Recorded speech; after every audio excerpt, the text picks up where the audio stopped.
Early weather warning. Next week's vlog's gonna be my birthday, so be prepared for depression.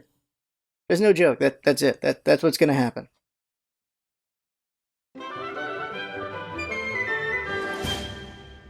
Welcome, friends. LostScarf here, and it's time for a vlog. And this is a reshoot. This is my second shot at this. Last one was 20. Don't talk with the mouth anyway. Last one was 25 minutes. I'm gonna try to condense that because it got rambly at times. Real quick, that is one unprofessional background. So I know damn well this isn't helping us. This background ain't helping us at all. I've been cleaning it up, been taking care of a lot of a mess in the back, and you can see boxes right there, and there were a lot more boxes. Now there's less of them. You can see a tissue box down there. Also, just framing this camera would be better. In, like, the summer of next year, oh god, maybe soon, May, June, I need to be May, June, because if it's July, I'll be in trouble. May, June, I should be moving into we're gonna go house hunting and find a house instead of an apartment. And I'll have a whole different setup then. And the hope is that I will have this setup with, like, shelves in the background with, like, figures or whatever. You see all the professional backgrounds. They have, like, games and shelves and stuff like that for their street cred. Well, for me, I've got my bed. And that looks like a mess. And it's unprofessional. And because it's unprofessional, there are people who will just never see these things. That's the truth of matters. That's the game. Presentation is important. And it's very unfortunate, but it is what it is. The content, what you say, isn't enough. It needs to be the content of presentation and how you look and all that things. Look at my messy hair. Like, that's not going to work on a lot of people. Like, that's just how it is. You need to look cleaner. Unless your entire shtick is you are a mess. Truth of the matter is, I am a mess, but I can clean up and you can't tell. That's a thing. But, yeah. It's just what it is in my room, after all. If I could have two rooms, that'd be great. A room for just life, and then the other room is professional. That would be great to have two rooms for that. Or to be able to have a room big enough to split into two, or I just, Marie Kondo it up even better and I don't have such a mess in the background. Personally, I'd like to have a plushy background instead of a figurine background. Figurines are cleaner looking, but you know who I am. I'm a plush boy. That's how it'd be. I got figurines, but they're mostly amiibos. I got games. I have, to my right, thinking about it, I've got like 40 GameCube games right here. I've got down here, I've got maybe another 40 Wii games and like 20 Wii U games right there. And then right here, I've got 26, I think, Switch games. I've got a lot of games. I can have that all in the background behind me. Look all Nintendo'd up, all professional there. I also have PS2 games as well, but I'd look like a Nintendo fanboy for sure. Look, just think about it. Think about it right now. Anything you watch, this is also new. This isn't even the part I'm tightening up. This is all new. Just think about the backgrounds anyone you watch. PBG, or just gonna use PBG. There's other people. You see their back, Jesse Cox. See their backgrounds? They got figures, or really big things, or just a couple stuffies, but they just got things in their background. Looks nicer than what I've got. It just looks like a mess. And you can see a pillow there. People will take issue with that. People are like, bleh, and then click off. Very unfortunate, but it is what it is. My hair is a mess. I could clean it up. But the thing is, I'm trying to get the Midoriya going, I suppose. And it's getting there, so it is what it is. We've been at this for, I think we're going on the 7th year. And the reason why I don't lose hope is two or three things. One is we have a community, and they like our stuff, and I'm not going to abandon them. We make good things. Two is I enjoy doing this. That's kind of really important. Three is there's always a chance. There's always a chance to become that 10-year overnight success, because I've seen it happen multiple times. I've seen YouTube channels where they get like nothing for years, and then quite literally a couple times, it's been they hit their 10th year, they make something people like, and they push on that, and bam, they got 1 million subs. That's something that happens. And it might happen to us, and it might not happen to us. That's why that's number 3, not number 1 or number 2, because number 1 and 2 are me and the community. Us in the community. Why did I say just me? We have Jinx as well. Sorry, Jinx. That's important. We're having fun as a little group. I'd like it if we were a bigger group, of course. But we're having fun as a little group, because we're doing Chrono Trigger Voice LP next. And there are people in the community who really can't wait to see that. We're doing Fire Emblem LP right now, and there are people in the community who love watching that. And that gives me life. So what am I trying to tighten up? Let's talk about that. What am I trying to tighten up? So what I talked about was a range of things. And the things I talked about legalization of marijuana, legalization of alcohol. So let's talk about that really quick. So my problem with legalization of marijuana is just that I can't open my window anymore. That's it, really. It's just an annoyance. And that there's just weed smoke all the time outside. And so I can't breathe actual air. Very unfortunate. It's very annoying. It's not a big thing. It's not a big deal. It's not a big deal. The bigger deal is just weed smell all the time. The bigger deal is just it's smoking. So we have people railing against smoking, but then weed's okay. It's back and forth weird thing. Weird thing to me will always be just legalization of alcohol. Just drunk drivers are a bad thing always. Quick story. One of my sister's friends, he worked for Disney. He took his family to Disneyland, and they're just walking that night, and his dad's walking ahead of them. Drunk driver hits him right in front of him at Disneyland, at downtown Disney kind of area. And it's like he obviously quit his job. He can't go to work where his dad died. Can't at all. It's very unfortunate. Just drunk driver, bam, hit him, bam. That's an awful thing. It's so weird how we have that. It's called DUI. It's not driving while drunk. It is driving under the influence. So anything, not just alcohol, but any other drug as well, bam, hit somebody or just crash or whatever, or get caught just driving like that, you should get in trouble for that. It's not good. No matter how many people say I'm a functional drunk and I can drive while drunk, F you for that. You're going to kill somebody one of these days. Or at least you're putting the percentage up of you killing someone one of these days. That's really what it is. It's just the percentages of things, the chances of things. That's really what you're doing when you do anything, if you're doing it just improper. Like at my job, the obvious thing is when we do grave shift, the worst time to make any decisions is that time, because obviously you're not as focused, you're not as, even if you've been sleeping during the day to try to be focused for night and drink coffee and all that, you're more likely to make a mistake. So what the morning and afternoon people do is they take care of as much as they can so that the night shift is as automatic as possible. But sometimes something explodes, and then you got to deal with it, and then hopefully you're awake enough to deal with it. Which is why the boss hammers it in that you can call him. Doesn't matter what time of the day it is, he gets paid for this. You can call him at freaking 3 a.m. if something's going horribly wrong, so that you've got another set of hands. Even though he'll be tired too, you got two brains going at it at least. So there's that. And so maybe you don't make things worse on accident because you're so tired. That's the important thing right there. It's just percentages. It's really what it is. We put up our percentage of just things like driving while angry puts up your percentage of making mistakes. Doing this while angry, doing anything while angry usually puts up your percentages of doing bad things. Make things going wrong. The same thing with tiredness. That's why you want to be as alert as you can be. Why you want to be just normal when you do whatever's important. Because that's, like I've said it before, with my job, there are times when it's amazing because this is across the country. There's some very dangerous things that are very routine. First time you do it, you're scared out of your damn mind, but they become very routine where if you do make a slight mistake, you could kill a lot of people, including yourself. And there's thousands of people across the country doing this same thing I have to do. And yet nobody makes that mistake. But if you're tired, if you're angry, whatever thing, that could put up the percentages and the chance of it actually happening. Because if you're not at your regular emotional state, you're not paying as much attention and something can go very wrong. Like, that's just your own emotional state. Drugs just put you in that kind of not normal state as well. And not so great. So, the things, I haven't even talked about what I'm going to tighten up. So, let me talk about it real quick. Things I want to tighten up on was political correctness and outrage culture and just a lot of negative things. And let's just talk about it real quick. I'm almost 33. Next week I'll be 33 years old. 3 decades of life. And all my life, people have been complaining about political correctness. They've always been complaining about that. It's very weird how we're still complaining about it 30 years later. But the reason for that is because the goalposts have moved over. What people were offended by back then are not the same as they are now. It really isn't. It has definitely changed. But the bitching about it hasn't changed at all. That's the weird thing about it. And it's interesting seeing the different mindsets on that.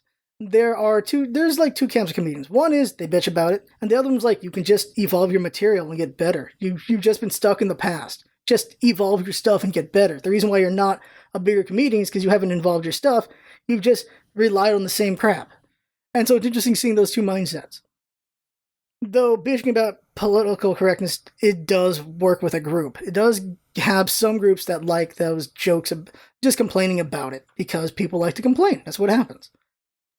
And I think, like, what's happened with political correctness and just people being annoying about it is just because the increase in the net of influence, the net of people that can be touched by it, literally because of the internet.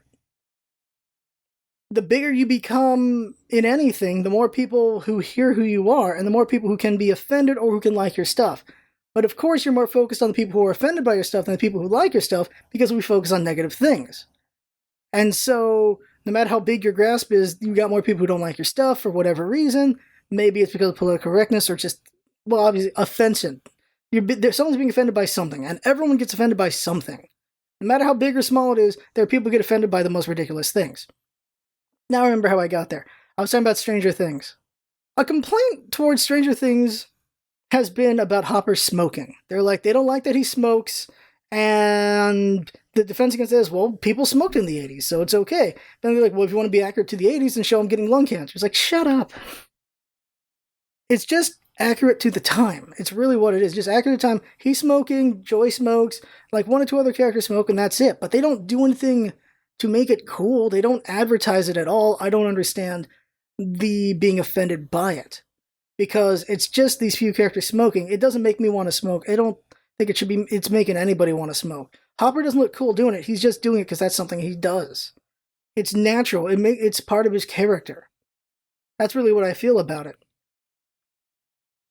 A random thing that I saw was someone saying that Stranger Things does nostalgia baiting, which I don't agree with, at least not until Season 3. Season 1 is just a really, really good story. If you've never seen Stranger Things, Season 1's really good, alone. If you don't even watch the rest of it, Season 1 is really good. That's why there's a Season 2 and Season 3. Season 2 wasn't so great, can't even remember Season 2 all that much, but I know they didn't really push hard on nostalgia.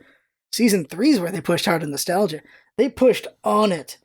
When they did a freaking musical montage. They did freaking Neverending Story. They were doing things pushing on the nostalgia. Season 3 definitely did that, but the writing was also stronger on Season 3 as well, so that's good. But it was definitely much more pushed on the bait in 3 than 1 and 2.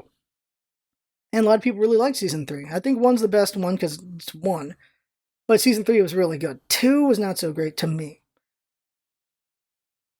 And so, you got people offended about Hopper smoking. And I don't get it. Like, oh, okay, I get it, but I think it's appropriate. And that's the thing, is people can be very reasonable or unreasonable in how offended they are. And political correctness, I think, to the extreme, is outrage. And I got this in my way. Is outrage. Like, political correctness, outrage. I think that's where it goes too far. Political correctness is you're just offended and you think, well, this isn't okay, this isn't cool. Outrage is where offended to the point that they wish horrible things on somebody. Or they try to do horrible things. This is where you get people trying to just get people fired, get people doxxed, wishing awful things on people. There's a comedian I follow, and I don't think he does now, but he used to do rape jokes. And so people would say to him, I hope your daughter gets raped. How is that okay? How does that make things better? That is just making everything blind. How does hoping someone's daughter gets raped make that okay? And I've done this argument before against the moral high ground, because people, when they feel they have the moral high ground, they say some of the worst things I've ever heard. And that's what's happening here. It's like, oh, that's offensive, they made a rape joke, so I'm going to wish rape against their daughter. That doesn't make it better. That doesn't make it better at all. Whenever someone feels they have the moral high ground, they say the nastiest things, and I get why. I know I've done this when I was a teenager. I get why, and that is because who's got a good life? We all have negative things about our life, and we're looking for an outlet somewhere. And when someone feels like they have the moral high ground, they use that as the outlet, and you give them the most nastiest excuses they can. The excuse to be as nasty as they can be. That's what they do with their outlet. Like, perhaps you've been gaming and you're getting really frustrated with something, and then someone, for some reason, is communicating with you while you're gaming, and you'll probably be a higher tone than normal, or more aggressive tone than normal, because that just became the outlet. You may not have wanted it to be the outlet, but it was, because you're not in a good tone right now. You're not in a good mood right now. Anything interacting with you is not going to be getting a good reaction out of you. Again, percentages, I suppose. A higher chance of getting not a good reaction out of you if you're in a bad state. And so everyone's looking for release, I guess is the way to put it. I'm going to put it this way. Bad things happening to us are just bluing up our balls, and then we're looking for a release for it, and it's never a good thing, now is it? You just make a mess everywhere. That's really what's happening there. There it is. There it is. Misery is blue balls. Anger and rage is blue balls. There you go. There you go. Blueberries everywhere. It's really what it is.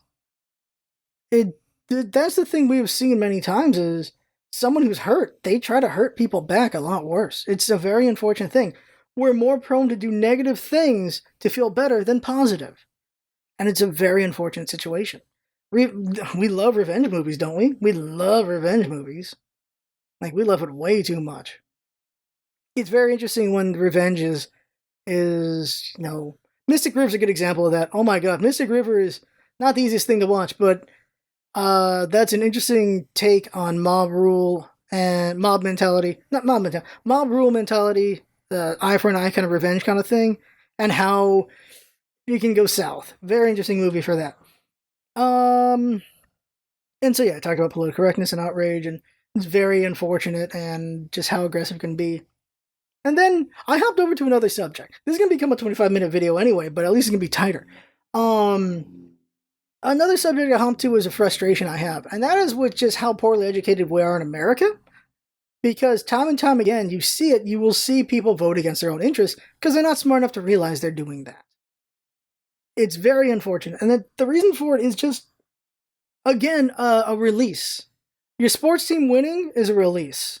Your political party winning is a sports team winning, so it's a release. That is a very frustrating connection there. There are too many people who treat their political party as a sports thing. We win! We're the winners! They're the losers! In politics, that's not a good thing to have winners and losers. It's all about compromise.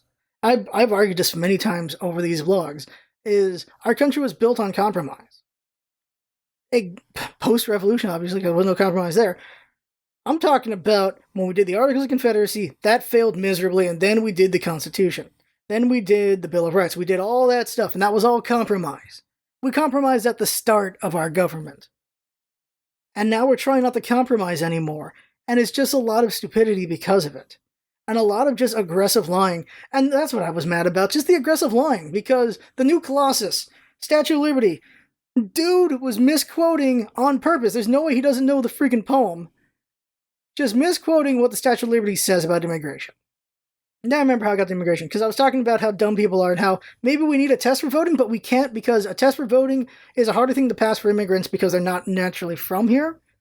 So that hurts them. So I feel like the best cure for politics being better is just a better education system where we all learn politics better.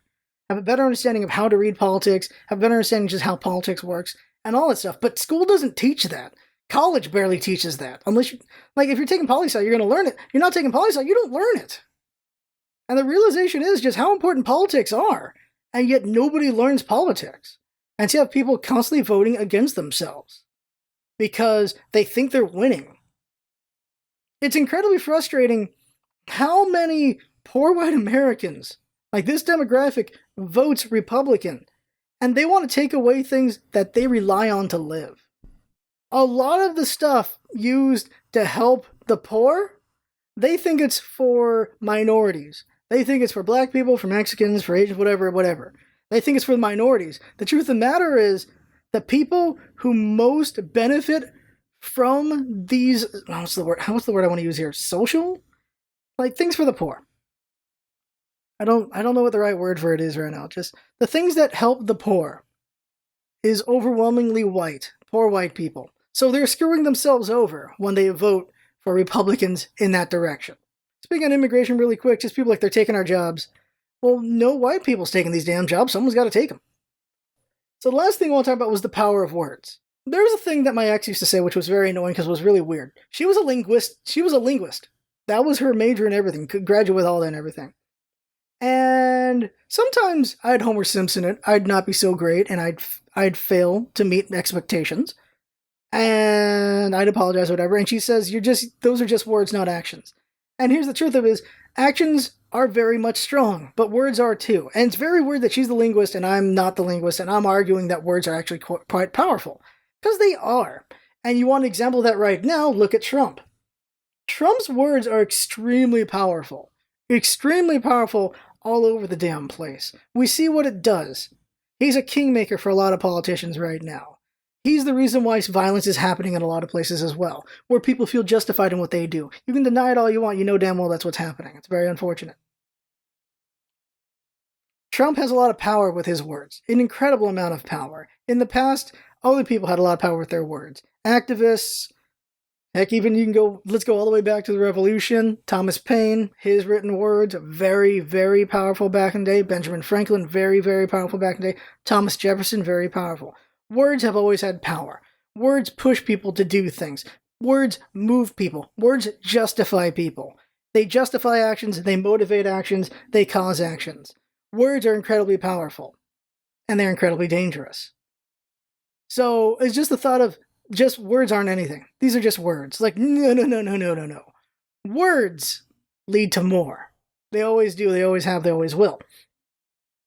I'm glad I did a second take. This is feeling better. Just thinking on that. This is just me thinking on things, I suppose, because there's no solutions I have. That's the big frustration I have always when I talk about these things is, what's the solution? Better education, I suppose, is always going to be the best solution, I suppose. I said that twice. I suppose, but it is. If we were just smarter, right? But intelligence isn't wisdom. That's why they're different stats. That's why intelligence and wisdom are separate stats in everything, because they're not the same thing. Someone who's very dumb can have a great amount of wisdom. That's the truth of it. And I feel like we do need a lot of wisdom right now, not just intelligence. But how do you teach wisdom is another question as well. I think wisdom is more socially taught than academically taught, in a way. So I don't know. And that's where I came to at the end of the first take of this is, I don't know where to end this. Like, there's no pretty bow. I tousled my hair, going like, I don't know, guys. I really don't. And that's maybe just the truth of it all. Is this just keeps going, just keeps tumbling. The mess keeps happening, and try to bring order to it, but chaos pretty much reigns, right? Yeah, chaos reigns, right? So that's the vlog. There you go. Next week's vlog, I don't know what it's going to be. It's going to be reflective because it's my birthday. So we'll see about that. But that right there is the vlog for now. I have fun. Hope you have fun watching. That's what's all about, isn't it? Having fun. Thanks for coming by, and see you next time.